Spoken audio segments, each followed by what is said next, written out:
नमस्ते, अभिवादन आपका इनोसेंट इन्वेस्टर के इस नए वीडियो में दोस्तों एक और आईपीओ आपके लिए हाजिर है। नाम है उसका पॉलिसी बाजार। 980 रुपये में आपको इसका शेयर खरीदना पड़ेगा। मिनिमम 15 शेयर्स आपको खरीदने पड़ेंगे। कब से डेट चालू है? 1 नवंबर से 3 नवंबर के बीच में, यानी कि दिवाली से जस्ट पहले आपको इसमें पैसा अपना लगा देना है। ठीक है, आपको मिलेगा या नहीं वो तो आने वाले वक्त में पता चलेगा। डिमांड किस तरीके की क्रिएट होगी उसको हम डिकोड करने की कोशिश करेंगे। उससे पहले आपको बता दें कि जो फाइनलाइजेशन होगा वो होगा 10 नवंबर को, रिफंड आएगा 11 नवंबर को, शेयर्स आपके डीमैट में आएंगे 12 तारीख को, लिस्टिंग होगी 15 नवंबर को। बीच में छुट्टियां पड़ जा रही हैं और अगर आपके खाते में रिफंड वगैरह नहीं आता, ओवरऑल सिनारियो ख़त्म जो प्रोसेस होगा वो होगा 22 नवंबर को। ठीक है, ये है पूरा प्रोसीजर। 980 रुपये का शेयर, मिनिमम 15 लेने पड़ेंगे। आपको यहाँ पर पैसा लगाना चाहिए या नहीं बताएंगे आपको वीडियो में। फाइनेंसेस भी इनके डिस्कस करेंगे। उससे पहले रिक्वेस्ट, अगर वीडियो लाइक नहीं किए हो तो लाइक कर लेना, नहीं तो दिवाली गिफ्ट आपको थोड़ा कम मिलेगा आपके रिश्तेदारों से। ठीक है, चलिए मजाक कर रहे थे। चलिए वीडियो लाइक कर लेना। हम आगे बढ़ते हैं, कुछ और चीज़ें जानेंगे। सबसे पहले जानेंगे पॉलिसी बाजार कंपनी काम क्या करती है। एज द नेम सजेस्ट, हम लोग जब 10वीं 12वीं में पढ़ाई करते थे वहाँ पर लिख कर आता था कि जैसा कि नाम कह रहा है बिल्कुल उसी तरीके का इनका काम है। तो आप में से बहुत सारे लोग इनके प्रोडक्ट्स को यूज़ भी किए होंगे, या फिर वेबसाइट तो आपने यूज़ ही किया होगा। नहीं यूज़ किया तो ऐड ज़रूर देखा होगा। कौन ऐड करता है इनका? नाम बताने की ज़रूरत है? नाम बताने की ज़रूरत तो नहीं होगी। चलिए जान लेते हैं कंपनी करती क्या है डिटेल में। एक चीज़ मैं आपको बताना चाहूँगा, मैं इनका DRHP डाउनलोड कर रहा था, ड्राफ्ट रेड हेरिंग प्रॉस्पेक्टस। मतलब इतना स्लो डाउनलोड हो रहा है, इतना स्लो डाउनलोड हो रहा है, लग रहा था हम वापस 2G के ज़माने में चले गए हैं क्या। आप ज़रा डाउनलोड करके देखिएगा, आपको भी 2G जैसी फीलिंग आ जाएगी। जो लोग कहते हैं कि हम पास्ट में नहीं जा पाते हैं, उनको ये काम करके देखना चाहिए कि जाकर अभी डाउनलोड कीजिए सेबी की वेबसाइट से इनका DRHP। आपको लगेगा कि आप पुराने ज़माने में जा चुके हैं। अब चलिए थोड़ा सा पढ़ते हैं कंपनी के बारे में। पॉलिसी बाजार क्या काम करती है आप यहाँ से बड़े आसानी समझोगे। इस डेटा को उपलब्ध कराने के लिए ज़ेरोधा को बहुत बहुत धन्यवाद, क्योंकि ड्राफ्ट रेड हेरिंग प्रॉस्पेक्टस हमारे लिए अवेलेबल आसानी से नहीं हो रहा था, इसलिए हमने इस डेटा का सहारा लिया है। इंडिया का लार्जेस्ट ऑनलाइन प्लेटफॉर्म है for insurance and lending products, providing access to insurance, credit and other financial products through its platform Policybazaar and Paisabazaar. ये दोनों ही इन्हीं की वेबसाइट्स हैं। 2008 में लॉन्च हुई थी और इनका फ्लैगशिप प्लेटफॉर्म जो है पॉलिसी बाजार, ये काफ़ी तगड़े तगड़े इंश्योरेंस प्रोडक्ट बेचता है। अब आप कहोगे इंश्योरेंस प्रोडक्ट ये दूसरों के जब बेचते हैं इनको क्या मिलता है? इनको मिलती है कमीशन। ठीक है, समझ रहे हैं। ये इनकी तरफ से कॉन्टैक्ट किया गया था और मैं आपको हमेशा बताता हूँ कि हम कोई भी वो प्रोडक्ट नहीं सेल करते जहाँ पर एंड यूज़र को एक्स्ट्रा चार्ज देना पड़े मेरे कारण। अगर मैं बीच में बिचौलिया बन करके उसके लिए कॉस्ट बढ़ा रहा हूँ तो मैं ऐसे चीज़ों को प्रमोट नहीं करता हूँ। इसीलिए आपको सिर्फ और सिर्फ डीमैट अकाउंट का प्रमोशन मिलता है यहाँ पर, कारण क्योंकि वहाँ पर आपसे कोई भी एक्स्ट्रा चार्ज नहीं लिया जाता है। जो चार्ज आप नॉर्मल अकाउंट खोल के देते हो वही चार्ज आपको हमारे थ्रू अकाउंट खोल के भी देना पड़ता है। कोई भी डिफरेंस, एक पॉइंट का भी डिफरेंस नहीं होता है, लेकिन यहाँ पर होता है। ये जिस तरीके से कॉन्टैक्ट किए थे वहाँ पर तो यही हो रहा था। ठीक है, चलिए अभी फल वाला आ गया है बाहर तो थोड़ा फल वल लेकर आते हैं, फिर आगे वीडियो कंटिन्यू करें। नहीं यार, फल बाद में खाएंगे, पहले वीडियो कंटिन्यू करते हैं। पॉलिसी बाजार 2008 में लॉन्च हुई, ये सब तो आप जानते हो। अब ये करते क्या है? ढेर सारे प्रोडक्ट्स ये आपको देते हैं। इनकी वेबसाइट पर जाओ, आपको खुद पता चल जाएगा किन किन तरीके की ये पॉलिसीज आपको देते हैं। मार्केट शेयर देखिए 93.4%, और यही चीज़ मुझे खतरे वाली लगती है, क्योंकि जब आप इतना बड़ा मार्केट शेयर लेकर बैठे हो, इस पर आप वैल्यूएशन लेने आए हो बाजार से। लेकिन दिक्कत यह है कि अभी कोहली भाई साहब पता है 1 2 3 4 5 क्या डिजिट का ऐड कर रहे हैं। अब कोई एक अलग कंपनी आई और आपको ओवरटेक करने में उसको बहुत छोटा टाइम लग सकता है। जैसे कि जब पेटीएम शुरू में थी, ठीक है, तो हम सब सोच भी नहीं सकते थे कि इनको फ़ोन पे और गूगल पे जो है ओवरटेक करेंगे, वो भी भयंकर मार्जिन के साथ। तो यहाँ पर ऐसी कंपनियाँ अच्छी तो लगती हैं अभी ऑन पेपर, लेकिन ये कब मतलब अपना रुतबा खो दें इसका कोई भरोसा नहीं। तो थोड़ा सा इस पर ध्यान रखिएगा। ये चीज़ मुझे अच्छी तो लग रही है देखने में, लेकिन जो चीज़ जितनी ज़्यादा अच्छी हो ना, उसके ख़राब होने का खतरा उतना ज़्यादा बढ़ जाता है। आई होप आप समझ गए होंगे। ठीक, 65.3% जो of all digital insurance sale in India हैं, उसका पार्टिसिपेशन इस वेबसाइट के थ्रू आया है। ये बड़ी बात और बहुत ज़्यादा बड़ी बात है। ठीक है, 2014 में इनका डिजिटल लेंडिंग प्लेटफॉर्म चालू हुआ था, जहाँ पर आप कंपैरिजन वगैरह भी कर सकते थे कि कौन सी पॉलिसी लें, क्या करें, वो करें, बैंकों के लोन वगैरह, मतलब कुछ भी आप जाकर कंपेयर करो। मतलब बड़ी शानदार वेबसाइट तो इनकी शानदार है, इसकी तारीफ मैं भी करूँगा, शायद आप भी करते हो और बहुत सारे लोगों ने इनकी वेबसाइट को यूज़ भी किया होगा। अब ये कितना पैसा उठा रहे हैं? 5,700 करोड़, जहाँ पर आपको ऑफर फॉर सेल, हाँ ये 2000 crore 1950 crore offer for sale है। मैंने आपको पहले भी बताया है कि ऑफर फॉर सेल क्या होता है। ये होता है जिनके पास पहले से शेयर्स हैं वो आपको बेच कर जाएंगे, यानी कि उनको ये जो वैल्यूएशन है यहाँ पर सेलिंग करना ज़्यादा मज़ेदार लग रहा है। जो हमने आपको शुरुआत में प्राइस बताया उस प्राइस पे इतने लोग बेच रहे हैं, प्लस आपके लिए एक्स्ट्रा शेयर्स क्रिएट किए जा रहे हैं उसी प्राइस पे। कितने रुपए के? 3750 करोड़ के। ओवरऑल जो आईपीओ साइज है वो है 5700 करोड़ का। ये एक बड़ा आईपीओ है, छोटा नहीं, एक बड़ा आईपीओ है और काफ़ी उम्मीदें हैं लोगों की इनसे। तो कितनी उम्मीद आपको लगानी चाहिए वो हम देखेंगे फाइनेंशियल स्टेटमेंट को देख करके।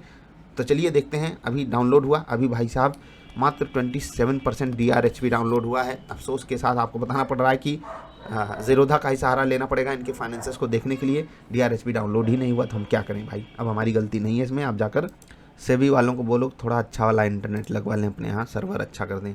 फाइनेंशियल स्टेटमेंट आपके सामने है। 19, 20 और 21 3 सालों का आपके लिए डेटा अवेलेबल है। याद रखिएगा ये 21 मार्च 2021 की बात हो रही है, तो यानी कि अप्रैल 2020 से मार्च 2021, ऐसे ही आप पीछे जाकर चले जाओगे तो यहाँ पर अप्रैल 2018 से मार्च 2019 तक का डेटा है, ऐसे ही आपको यहाँ पर मिल जाएगा। रेवेन्यू देखिए 528 करोड़ हुआ था और 2019 में लॉस हुआ था 350 करोड़ का। एक चीज़ मुझसे लोग पूछते हैं कि सर एक बात बताइए, ये जो कंपनियाँ लॉस करती हैं इतने बड़े बड़े, मतलब क्यों चला रहे हो कंपनी, बंद ही कर दें इससे अच्छा जब उनको लॉस हो रहा है। तो भाई साहब थोड़ा बिजनेस समझिए, बिजनेस लॉस दिखाने पे टैक्सेस वगैरह में छूट मिल जाती है, इसलिए लोग लॉस दिखाते हैं। अब मैंने कंपनी खोली है, मैं भी कंपनी के थ्रू सैलरी लेता हूँ। अब सैलरी तो मैं लूँगा ही, जो भी मैं सैलरी लेता हूँ 1 करोड़ 2 करोड़ 5 करोड़ 50 करोड़, भाई कंपनी मेरी, मैं कितनी भी सैलरी लूँ उस सैलरी को कंपनी कहाँ दिखाएगी? खर्चे में। वो तो मेरे पास आ रहा है, मेरी ज़िंदगी उससे चलेगी। हमने कंपनी खोल के रखी है तो कंपनी अगर लॉस दे रही है इसका मतलब क्या है? कंपनी टैक्सेस भी बचा रही है। तो लॉस दिखाना अच्छी बात तो नहीं होती है share holder point of view से, लेकिन वहाँ पर कंपनी के मालिक का, कंपनी के एम्प्लॉयज़ का कुछ नुकसान नहीं हो रहा होता। कंपनी ग्रोथ पे फोकस कर रही होती है, अन्य जगहों पे पैसे अपने लगा रही होती है, अपने एम्प्लॉयज़ के पीछे खर्च करती है। जो बड़ी पोस्ट पे बैठे हुए लोग हैं उनको भी ढंग से सैलरी देती है, सुविधाएं देती है। आई होप आप समझ गए होंगे। तो ये 350 करोड़ जो आते हैं ना, यहाँ पर ढेर सारी चीज़ें बांटी बटोरी जाती हैं। थोड़ा बिजनेस को अंदर घुस के समझोगे आप समझ जाओगे। तो यहाँ पर बाहर से हमको लॉस दिखता है, लेकिन ऐसा नहीं कि कंपनी एकदम खत्म हो रही है, बेकार हो रही है, समझ रहे हैं? ऐसा नहीं कि कंपनी पीछे जा रही है, कंपनी आगे ही जा रही है, एक्स्ट्रा खर्चे कर रही है वो, समझ रहे हैं? इन्वेस्टर्स उसको मिल रहे हैं पैसा लेकर के, वो खर्चे करती जा रही है। लॉस दिखाना ज़रूरी भी है, कभी कभी मजबूरी हो जाती है, सरकार से छूट वगैरह मिल जाती है, इसलिए कंपनियां ऐसा काम करती हैं। अभी देखिए -12 रुपये, एक शेयर के पीछे 12 रुपये का नुकसान, यहाँ पर 8 रुपये 68 पैसे का नुकसान, यहाँ पर 4 रुपये 11 पैसे का नुकसान, यहाँ पर 3 महीने में 1 रुपये 65 पैसे का नुकसान। ठीक है, नुकसान देखिएगा 60 करोड़। ये 3 मंथ एंडेड जून 2020 है, 3 मंथ एंडेड जून 2021 में आप देख लीजिए 2 रुपये 91 पैसे। ठीक, अब जून 2021 जो 3 महीना खत्म हुआ वहाँ पर कंपनी को रेवेन्यू 258 करोड़ आया, लेकिन लॉस देखिए बढ़ गया।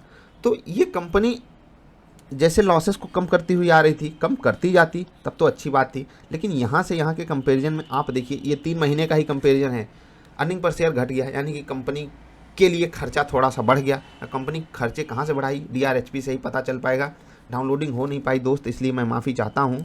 बाकी एक बात तो हम यहाँ से कंफर्म कर सकते हैं कि ईयर ऑन ईयर बेसिस पे जो हमको ग्रोथ दिखाई दे रही थी, लॉसेस कम हो रहे थे, वो क्वार्टर टू क्वार्टर बेसिस पे, चाहे हम जून 2020 का जो क्वार्टर खत्म हुआ था और जून 2021 का जो क्वार्टर खत्म हुआ, वहाँ से वहाँ पर अगर कंपैरिजन करेंगे तो हमें कुछ डेटा कुछ बहुत ज़्यादा अच्छा नहीं लग रहा है, इवन नेगेटिव ही हुआ है यहाँ के कंपैरिजन में। 1 रुपये 65 पैसे के मुकाबले 2 रुपये 91 पैसे, यानी कि 3 रुपये एक क्वार्टर में लॉस करेंगे आप, तो आप फिर वहीं जा रहे हैं 2019, यानी कि 2018-19 वाला जो साल था आप वहीं पर पहुँच जाएंगे। तो कुछ खास आपको मतलब यहाँ से तो डेटा नहीं बन के आ रहा है पॉजिटिव साइड का। ठीक, यहाँ से हमको चीज़ें पॉजिटिव दिखी, ग्रोथ भी दिखी, लेकिन अब जैसा कि डिजिट आ रहा है, इसके अलावा भी मैं आपको कम से कम 5-7 ऐसे प्लेटफॉर्म्स के नाम बता सकता हूँ जो ये काम करते हैं, इंश्योरेंस वगैरह बेचते हैं। अब तो ऑनलाइन आपको फ़ोन पे ऐप, समझ रहे हैं, गूगल पे, ये सब भी इंश्योरेंस वगैरह बेचेंगे।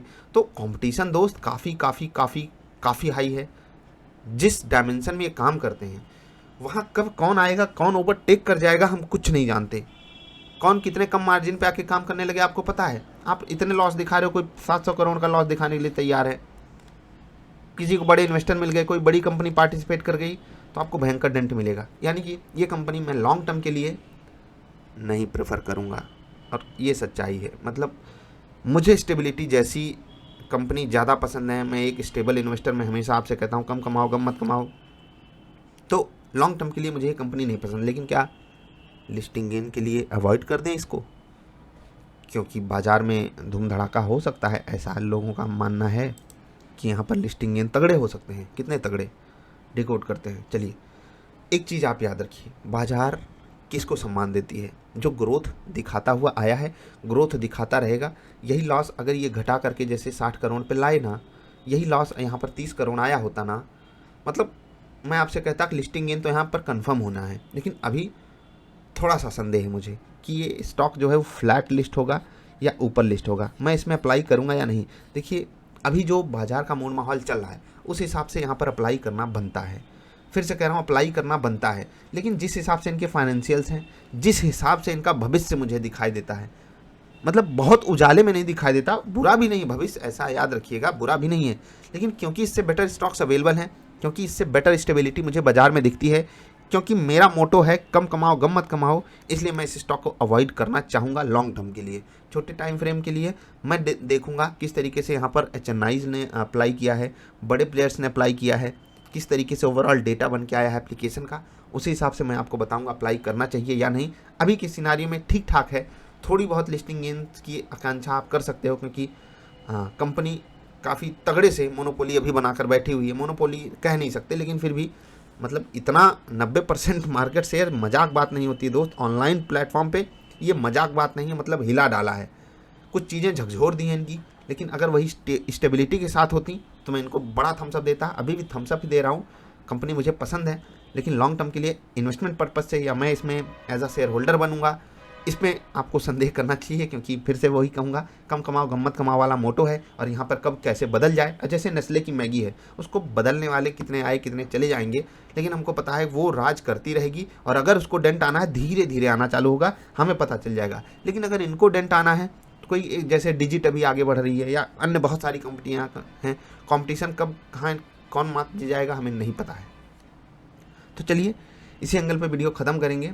आप बताइएगा, आपको अन्य जानकारी अगर चाहिए हो तो बता देना। हम आखिरी दिन जब ये आईपीओ चल रहा होगा उस वक्त आपको बताएंगे कि अप्लाई करना चाहिए या नहीं। बाकी अगर नाइका और इसमें एक चूज़ करना हो तो नाइका ही चूज़ करना। अगर केवल 15,000 है, 30,000 है, तो आप इसमें भी लगा सकते हो। देखिए, बुरी लिस्टिंग गेन तो उम्मीद काफ़ी कम है, मतलब ऐसा नहीं होगा कि आपको एकदम नुकसानी टाइप की सिचुएशन हो जाए। लेकिन मुझे नहीं लगता कि यहाँ पर कुछ बड़ा धमाका होना चाहिए। अगर होता है तो बाज़ार की अपनी चॉइस है यार, बाज़ार कई सारे स्टॉक्स में मुझे गलत साबित कर देती है, कोई बात नहीं। लेकिन हम अपने मोटो से हटेंगे नहीं।